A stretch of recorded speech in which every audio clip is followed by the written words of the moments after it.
All right, let's get right into it. When we're talking about a STEMI, an ST elevation myocardial infarction, we are talking about one of the biggest time-critical emergencies in all of medicine. The whole game boils down to one single, unforgiving rule.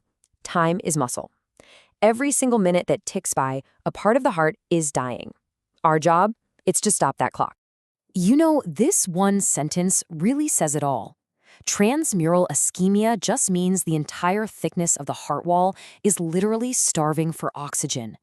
And that ST segment elevation you see on the EKG, that's not just some subtle clue. That is a blaring 5-alarm fire bell telling you that you have to restore blood flow or reperfuse, and you have to do it right now. So let's build this whole explainer around that single massive challenge. The second you, as the first medical contact, lay eyes on that EKG and identify STEMI, a stopwatch starts. You have a goal of 90 minutes to get that blocked artery open. So what's the plan?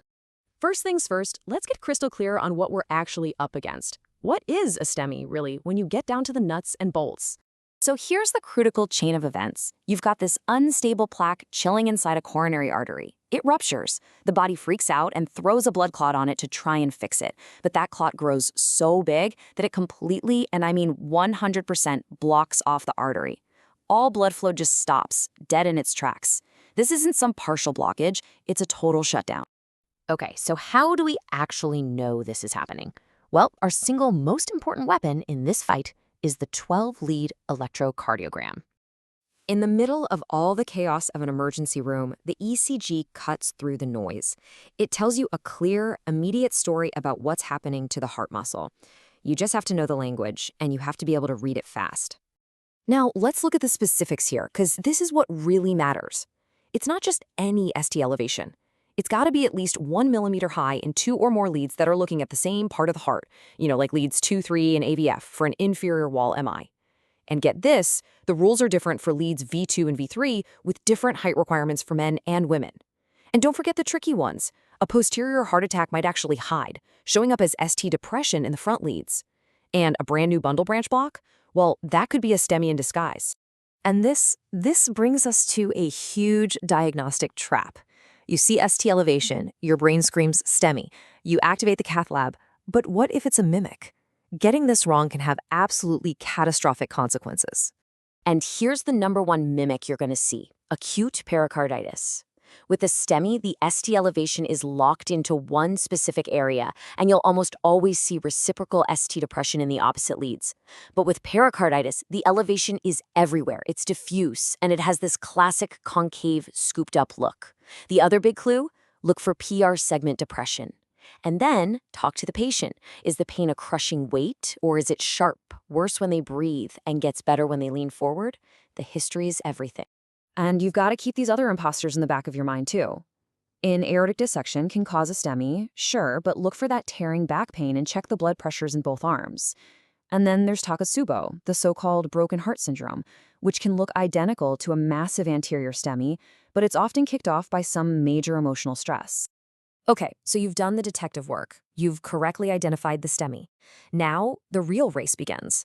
This is where that mantra, time is muscle, becomes the only thing that matters. There's zero gray area here. The evidence is just overwhelming. The faster you can get that blood flowing again, the shorter your door-to-balloon or door-to-needle time, the more heart muscle you save. Period. It directly translates to better heart function down the road and, most importantly, a lower chance of dying. These are the numbers you have to burn into your brain. The clock starts at first medical contact. That could be when the paramedics arrive on scene or when the patient hits your ER doors. The main goal? Get that balloon inflated inside the blocked artery, what we call primary PCI, within 90 minutes. Now, if your patient has to be transferred to a hospital that can do PCI, the total time from first contact to that balloon inflation should not, under any circumstances, exceed 120 minutes. Let's just pause on this number, 120 minutes. This is your absolute decision point. If you cannot get that patient to a cath lab and get that artery open within 2 hours of first seeing them, you have to switch gears. You have to change your strategy.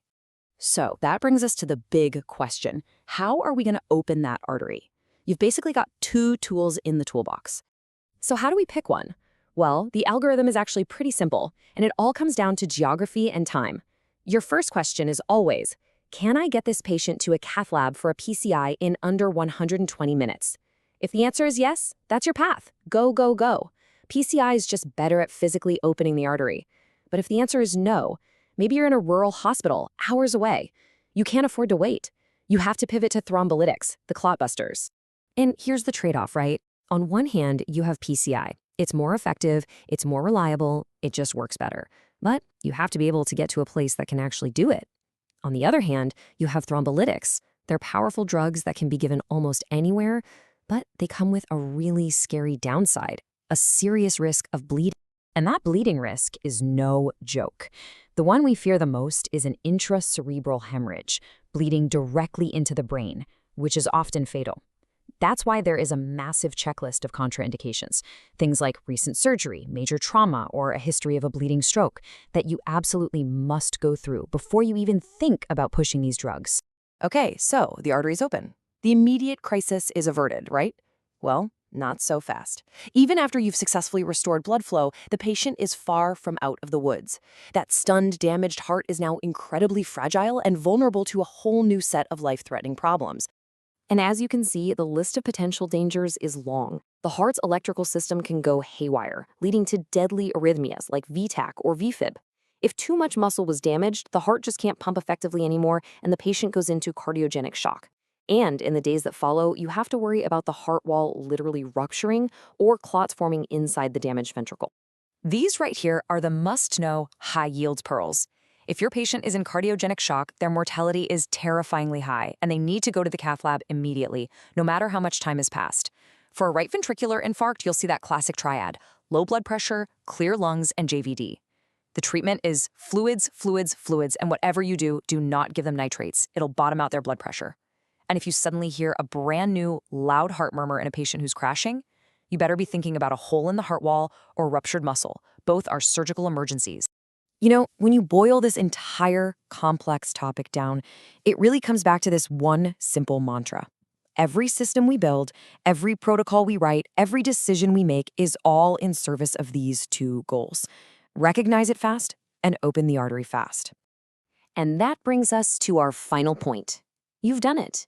You've saved your patient's life in the acute phase. They're stable. But the underlying disease that caused all this is still there. So now the real work begins. The work of secondary prevention, with things like dual antiplatelet therapy, high-intensity statins, beta blockers, ACE inhibitors. The emergency may be over, but the long-term journey has just begun.